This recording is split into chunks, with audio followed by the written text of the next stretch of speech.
అంతరాయతిమిరోపశాంతయే శాంతపావనమచింత్య వైభవం తన్నరం వపుషి కుంజరం ముఖే మన్మహే కిమపి తుందిలం మహా.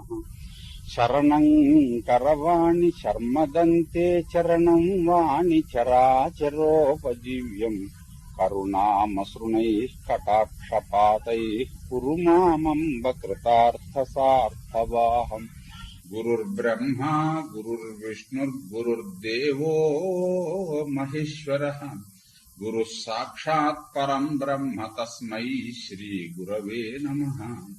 వ్యాసం వసిష్ఠనప్తారం శక్తేః పౌత్రమకల్మషం పరాశరాత్మజం వందే సుకతాతంతపోనిధిం.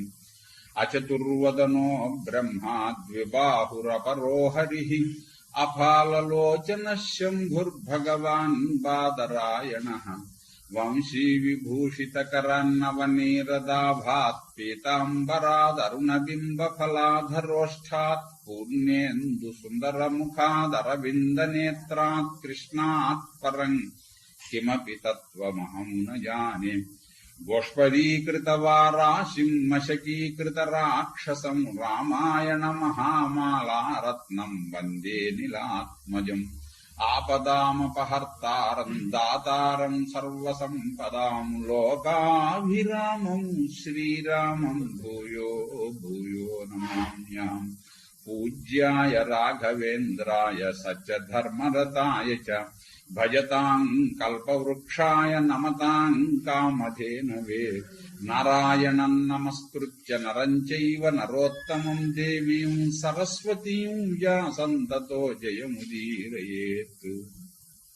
అర్జునుడు దివ్యాస్త్రములు ప్రయోగిస్తూ ఉంటే ఈ రకమైన దశ అక్కడ కనిపించింది.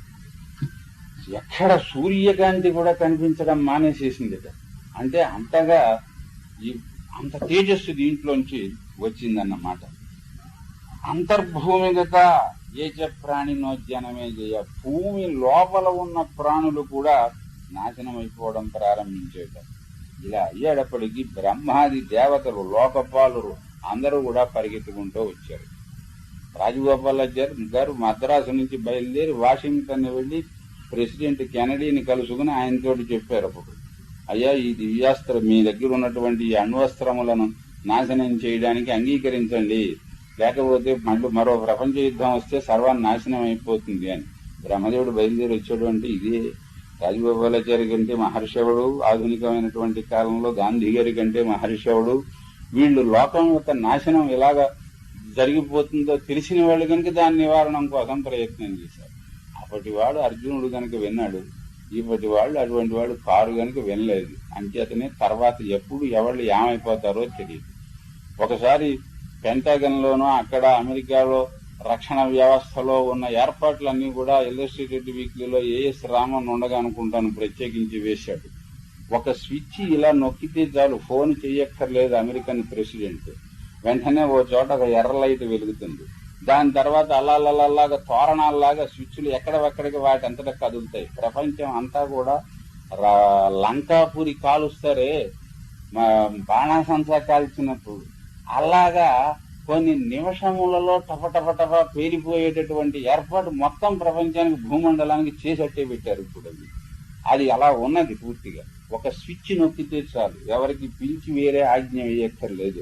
ఆ విధంగా ఉంది.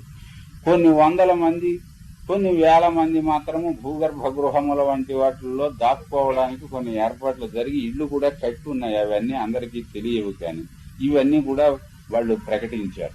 ఆ స్థితి వచ్చి పడిపోతుంది అనే భయంతో తెలిసినటువంటి పెద్దవాళ్ళేమో బతిమాలుతున్నారు, వినేవాళ్ళు వినటం లేదు. ఇంతకీ బ్రహ్మాది దేవతలందరూ అక్కడికి పరిగెత్తుకుని వచ్చారు. నారదుడు కూడా. అయితే వాళ్ళందరూ పైకి వచ్చి ఆశ్చర్యపోతే ఎలాగా మనం వెళ్ళమా, బ్రహ్మదేవుడు వచ్చి మాట్లాడతాడా అర్జునుడితోటి అని చూస్తున్నారు. ఇంతలో నారద మహర్షి ఉన్నాడు గనక ఆయన దగ్గరికి వచ్చి, ఎంత తప్పు పని చేస్తున్నావు, అల్పశక్తివంతుల మీదనే ప్రయోగించకూడదురా వీటిని, నీ ప్రాణం మీదకు వచ్చింది అనిపిస్తే తప్ప విడిచి శక్తివంతుడి మీద కూడా ప్రయోగించకూడదు అని చెప్పి నీకిస్తే అన్నగారికి ఊరికే ఇవి మతాబుల్లాగా ఎలా వెలుగుతాయో చూపించడం కోసం వీటిని నువ్వు ప్రయోగిస్తున్నావా, చాలా తప్పు అన్నాడు నారదుడు. అర్జున మా ఇంట్లో అన్నాడు. ఎంత కంగారుగా పరిగెత్తుకుని వచ్చాడు. ఊరికే అర్జున అనడం కాదు, అర్జున అర్జున మాయుంస్వ దివ్యాన్యస్త్రాన్ని భారత నైతాని నిరధిష్టానే ప్రయుజ్యంతే కథంచన. తగిన లక్ష్యము లేకుండగా, దేని మీద ప్రయోగించాలో ప్రయోగించదగినటువంటి లక్ష్యము లేకుండగా ఊరికే ఉట్టి పుణ్యాన్ని ఎలా పెరుగుతాయో చూడడం కోసమని ప్రయోగిస్తున్నావా? ఇది పని మాత్రం చెయ్యకు. వీటిని జాగ్రత్తగా కాపాడాలి. కాపాడుకుంటే నీకు లోకానికి కూడా ఇవి ఉన్నందువల్ల సౌఖ్యం కలుగుతుంది, లేకపోతే సర్వనాశనం అయిపోతుంది అని ఈయనకి చెప్పి, అజాతశత్రో పంచైవ ద్రక్ష్యసే తాని సంయుగే, నీకు ఇంతకీ అవి ఏమవుతాయో, ఎలా ఉంటాయో, ఎలా పేల్తాయో చూడాలని కదా నీ ఉద్దేశం. యుద్ధంలో అవసరం వచ్చినప్పుడు అర్జునుడు ప్రయోగించినప్పుడు నువ్వు చూద్దుగాని వాటి శక్తి ముందర అతడిని ఆపమని ఆయన అతడితోటి కూడా చెప్పాడు. సరే అయితేను అన్నారు. అర్జునుడు వీటిని అస్త్ర ప్రయోగములు ఆపు చేసేశారు. ఎవళ్ళ మట్టుకు వాళ్ళు అమ్మాయి అనుకుని బయలుదేరి వెళ్ళిపోయారు. ఇలాగ అయిన తరువాత సమేత్య పార్థేన యథైకరాత్రం షుస్సమాస్తత్ర తదా తదా చతస్రః. 4 సంవత్సరములు ఉన్నారటండి అక్కడేను, బాగుంది అన్నారు. కుబేరుడు చక్కగా అన్ని ఏర్పాట్లు చేసేట్టే పెడుతున్నాడు, ఏ విధమైన లోపము లేదు. ఒక్కొక్కళ్ళకి వీళ్ళు కూడా వచ్చినటువంటి వాళ్లే కాకుండా కుబేరుడు నియమించినటువంటి యక్షాదుడు సేవలు చేసేటటువంటి వాళ్ళు ఉన్నారు. అందుచేతను 4 సంవత్సరములు అక్కడ కాలక్షేపం చేశారు. అలాగా మొత్తము అర్జునుడు వెళ్ళక పూర్వమేమో 1 సంవత్సరం గడిచింది. ఇప్పుడు 13 నెలలు అయింది.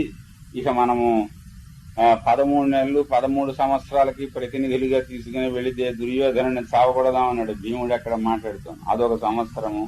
అర్జునుడు వెళ్ళినటువంటివేమో 5 సంవత్సరములు అక్కడ ఉన్నవి. 1, 5, 6 సంవత్సరములు.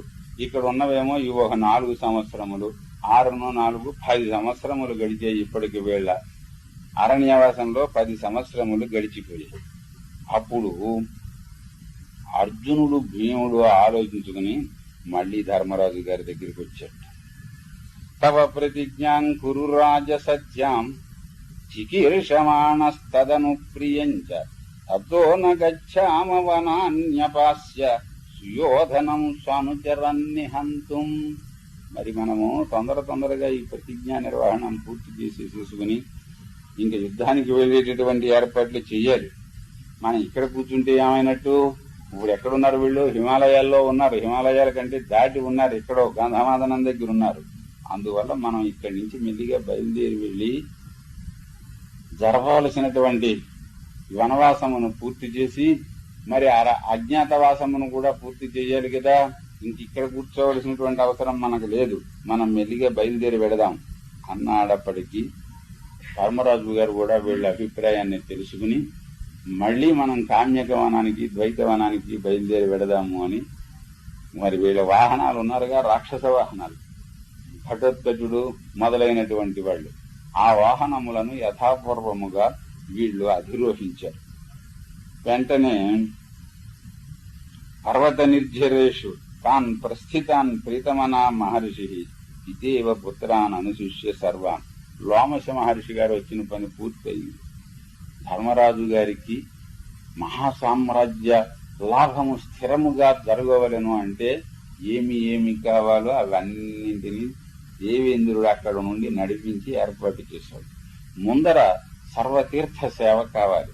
దానివల్ల ఉన్న పాపములు పోయి మనకు ఒక మహా అదృష్టం పట్టవలను అంటే, సంపన్నుడు కావలను అంటే, మరి ఒక ఉత్తమమైన పదవి ఏదో లభించాలి అంటే దైవానుగ్రహం అనేది ఉండాలి. మనలో ఏమైనా దోషములుంటే అవి పోవాలి. ఇటు ఉన్నటువంటి చూసుకున్న పాపం ఏమన్నా ఉంటే అది పోవడానికి, దైవానుగ్రహం కలగటానికి తీర్థయాత్రలు చేయించాడు. మరి పురుష ప్రయత్నంలో అవసరమైన మహాయుధములుండాలి. ఆ మహాయుధములన్నింటినీ కూడా ఇప్పించాడు. ఈ పని పూర్తయిపోయింది కనుక, ఆయుధ ప్రాప్తి జరిగింది కనుక అర్జునుని ఇక్కడికి పంపించాడు. తీర్థయాత్ర పూర్తయిపోయింది కనుక మరి నేను వెళ్ళొస్తానన్నాడు. లోమసుడు కూడా అక్కడి నుంచి బయలుదేరి వెళ్లిపోయాడు. ఆర్ష్టిషేణుని యొక్క ఆశ్రమానికి మళ్లీ వీళ్ళు తిరిగి వచ్చారు. అక్కడ కొంతమందిని అట్టే పెట్టారు కదా, వాళ్ళనేమో వెంట పెట్టుకున్నారు. తిరుగు ప్రయాణంలో మళ్లీ కైలాస పర్వతాన్ని దర్శించారు వీళ్ళు. రాజర్షి వృషపర్వుని యొక్క ఆశ్రమానికి వచ్చారు. ఆ వృషపర్వుని ఆశ్రమంలో అట్టే పెట్టిన వాళ్ళని మళ్లీ తీసుకున్నారు. ఒక రాత్రి మాత్రం అక్కడ ఉన్నారట.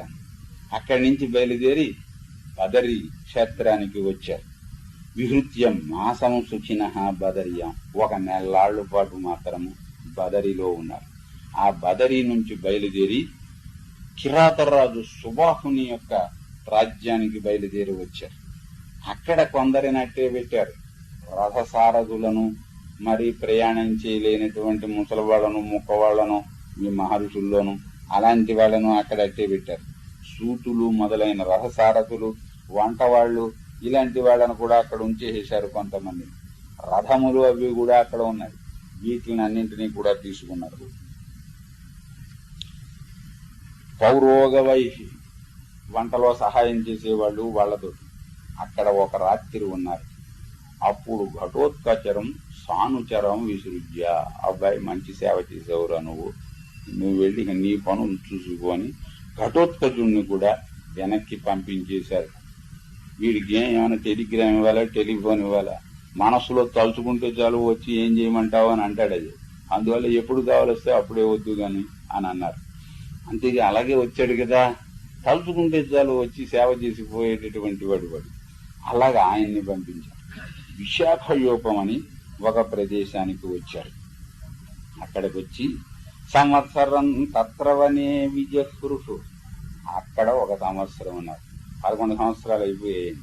ఆ విశాఖ వ్యూపం అనేటటువంటి ప్రదేశంలో 1 సంవత్సరం గడిపారు. అక్కడ ఇష్టం వచ్చినట్లుగా విహరిస్తున్నారు. ఇక 12వ సంవత్సరం వచ్చేసింది. అది కూడా అయిపోవచ్చేసేసింది. ఉపోపయాంతం అన్నారు. అంటే ఇంకా కొంచెం తక్కువగా అయిపోతుంది 12వ సంవత్సరం. అక్కడ చిన్న ఎడారి ప్రదేశం లాంటిది ఉంటే దాని దగ్గర నుంచి, అంటే రాజస్థాన్ లోకి వచ్చారు అనుకోవాలి మనం. అక్కడి నుంచి బయలుదేరి వచ్చారు. సరస్వతీ నదీ తీరానికి వచ్చేశారు. అంటే మళ్ళీ కురుక్షేత్రం దాకా వచ్చేసేశారు అని అర్థం.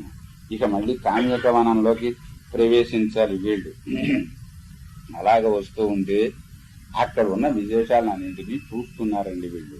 స్వస్తి ప్రజాభ్య పరిపాలయంతాం న్యాయేన మార్గేణ మహీం మహిషా గోబ్రాహ్మణేభ్య శుభమస్తు నిత్యం లోకాః సమస్తాః సుఖినో భవంతు.